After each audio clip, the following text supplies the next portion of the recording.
El Octágono. Brandon, how are you? I'm doing great. Thanks for having me on. No, thank you for always taking time to being on El Octágono. And, especially this week, it's such a big week, Valentine's. Is there anything special that you're going to be doing for that date, or? You know what? I've been so wrapped up in preparing for the fight and being in camp, I'm not even sure what day it is. So, the big day I'll celebrate is going to become the night of the 23rd. So, not sure. I should probably get on it, though. Yes, I think that she would appreciate it if you would. We are very sensitive about that. Those little things. We like to have special gifts and the flowers and the dinner and all of that. Yeah, I hear that. I really don't have anyone to do that with, so it's not that big of a deal. Oh, well, then in that case, you don't need to worry. You can focus. I'll give you permission to just focus on your fight on the 23rd. Awesome. Now I'll do that. I wanted to ask you, when I was going into all of your stuff, doing the research, I saw that you were, you have to give me a little bit of feedback into everything that went to in Ghost Adventures. How was the experience being on TV in that side? For me, it's different, that type of scenario. How was it for you?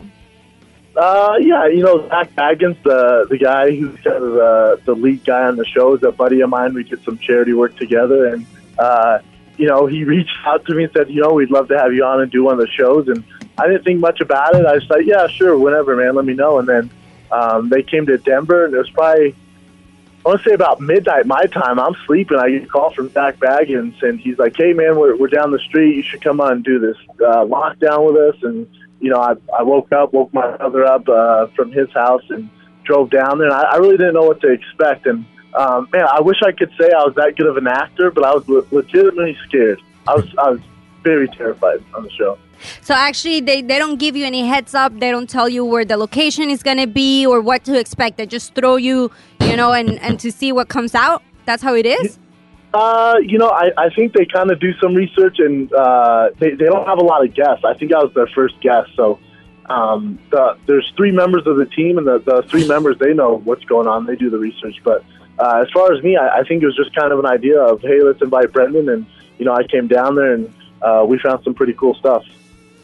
Now going more into the athlete side, you were, even before you started being a fighter, you were, a huge athlete. You were in football, lacrosse, and, probably, who knows what else. How was the transition between, all the sports that you practiced in high school and in college, and even you were in the practice squad as in the pro football, how is the transition from that to being now an MMA fighter? It's all the same. It's all just a competition to me. It's just athletic competition. Everything's kind of one-on-one. And, for me, the UFC and mixed martial arts was my calling. And kind of everything I did growing up kind of led to this point. And, the first UFC ever was in Denver in 1993 in my hometown. So that kind of sparked my interest. And then growing up watching Jean-Claude Van Damme movies like Bloodsport and Cyborg and Kickboxer, that kind of led me to where I'm at now. So, my athletic career has always kind of pointed me in this direction. The trainings that you did, as you said, when you were in football or lacrosse, do you use them right now? Is there anything? Because a lot of people or a lot of athletes use alternative methods like CrossFit or, even... Yeah, they do the cross training. I have the same trainer that I had when I was in the NFL. So in college and NFL, I have the same trainer that I do now. So I do a lot of the similar lifting. Conditioning is definitely different for this sport compared to football, but a lot of the same strength condition exercises. And as far as cross training, I'll run with the football players. I have a lot of friends who are in the NFL, and I'll do their off-season workouts with them. But other than that, not too much crossover. Okay, great. You and your opponent both are, we could say, KO specialists. Most of your fights have ended via KO or TKO.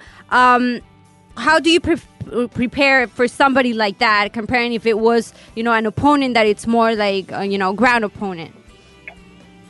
Man, I pride myself in being, a mixed martial artist, and I think LeVar Johnson is, he's definitely a stand-up guy, and he's a brawler. I'm more of a technician, and the goal of this fight is just to outclass him. You box a brawler, and that's what he is, and I expect to just go in there and kind of dominate on the feet. And I think with the right game plan and the right frame of mind, I'll come out pretty victorious. You're coming out of 2 losses. Is the pressure on your mind different going into this fight? Is there an impact in training? I think for a lot of guys who didn't grow up competing at such a high athletic level, there'd be a ton of pressure. There's always pressure. Everything I did when I played football at CU and the NFL, I mean, there's no fight is bigger than the other one. Every fight is big, and I feel like my job's on the line every time. So I approach this one the same way I approach every fight, and they're all big. I expect to get cut after win or loss every fight, and that's the way I train, and I'm motivated by fear. So this one's no different for me. I know to the media, everyone's like, "Oh man, this is a big deal," blah blah blah. But to me, it's just the same. I save that for you guys. Now, Brandon, obviously a lot of the people who got to meet you for the first time, they met you, the UFC fans that got to meet you for the first time was through The Ultimate Fighter. How have you grown as a fighter and yourself, after experiencing that reality show TV process and learning what you did from your coaches and getting to where you are now as an MMA fighter? What people don't realize is that I filmed The Ultimate Fighter almost a little over 5 years ago. So, you're talking about a night and day difference as far as growing as a fighter. I went on The Ultimate Fighter with 3 fights. And, I was fighting the finale against a guy in Roy Nelson who had over, 30 fights, was a former world champ. And I was kind of put in the fast lane right away, which, is a good and bad thing. And, I've just grown so much from that experience. And that was kind of my golden ticket. That was my Willy Wonka Chocolate Factory golden ticket to get on Ultimate Fighter. So it's the best thing that ever happened to me, and I've kind of took the momentum from that show and ran with it, and I'm having a great UFC career now, and it's just starting for me. I got a lot more work to do. Now, going back to where you mentioned Jean-Claude Van Damme in the movies, did you ever, in the process of your athletic life, attempt the splits? Oh, yeah. I'll attempt it now. I'm a little tight, but I think I could pull it off. Ouch. Maybe I'll do it for a victory dance after this fight. I had to ask that because all I envisioned was the I think he did it in Time Cop when he did the split on the kitchen counters. Yeah, that's right, my man. Time Cop, and then he did it in Bloodsport in his undies when, after he was getting ready for the fight, the Kumite.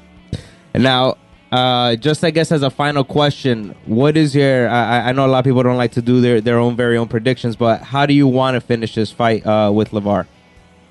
I just want a dominating performance and a message to the division. My goal is to get a fight with Cain Velasquez by the end of 2013 for a title.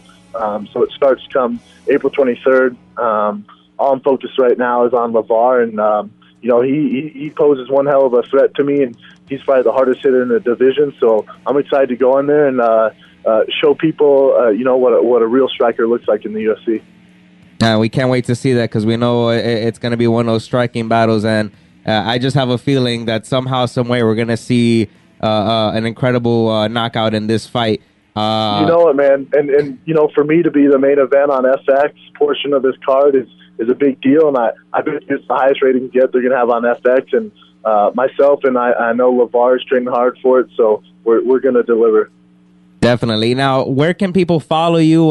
Because the fans like to keep in contact with the fighters that they follow. On Twitter, Facebook, or even a website. Do you have anywhere that you want to tell the fans where they can keep following you? Yeah, if they want to keep following me and stay up to date with me, just on Twitter, just at Brendan Schaub. Go from there. That's usually where I do most of my social media is on Twitter, just at Brendan Schaub.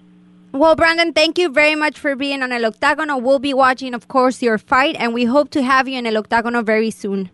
You got it. Thanks for having me on, guys. Take care. Thank you too.